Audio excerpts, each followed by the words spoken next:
గ్రంథం 21వ అధ్యాయము. సముద్ర తీరముననున్న అడవి దేశమును గూర్చిన దేవోక్తి. దక్షిణ దిక్కున సుడిగాలి విసరునట్లు అరణ్యము నుండి భీకర దేశము నుండి అది వచ్చుచున్నది.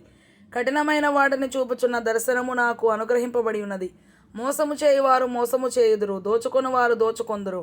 ఏలాము బయలుదేరుము, మాద్య ముట్టడి వేయుము, వారి నిట్టూర్పంతయు మాన్పించుచున్నాను. కావున నా నడుము బహు నొప్పిగానున్నది.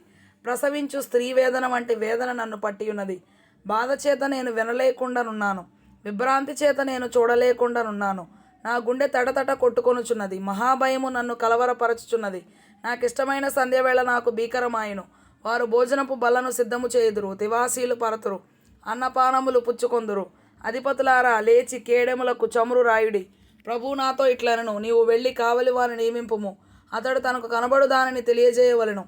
జత జతలుగా వచ్చు రౌతులను, వరుసలుగా వచ్చు గాడిదలను, వరుసలుగా వచ్చు ఒంటెలను అతనికి కనబడగా అతడు బహుజాగ్రత్తగా చెవియొగ్గి నిదానించి చూచును. సింహము గర్జించునట్టు కేకలు వేసి, నా ఏలినవాడ, పగటి వేళ నేను నిత్యమును కావలి బురుజు మీద నిలుచుచున్నాను, రాత్రి అంతయు కావలి కాయుచున్నాను. ఇదిగో జత జతలుగా రౌతుల దండు వచ్చుచున్నది అని చెప్పెను. బబులోను కూలెను, దాని దేవతల విగ్రహములన్నిటినీ ఆయన నేలను పడవేసి ఉన్నాడు, ముక్క ముక్కలుగా విరగగొట్టి ఉన్నాడు అని చెప్పుచు వచ్చెను. నేను మార్చిన నా ధాన్యమా, నా కళ్ళములో నూర్చబడిన వాడా, ఇశ్రాయేలు దేవుడును సైన్యములకు అధిపతియు నాకు యెహోవా వలన నేను వినిన సంగతి నీకు తెలియజెప్పి ఉన్నాను.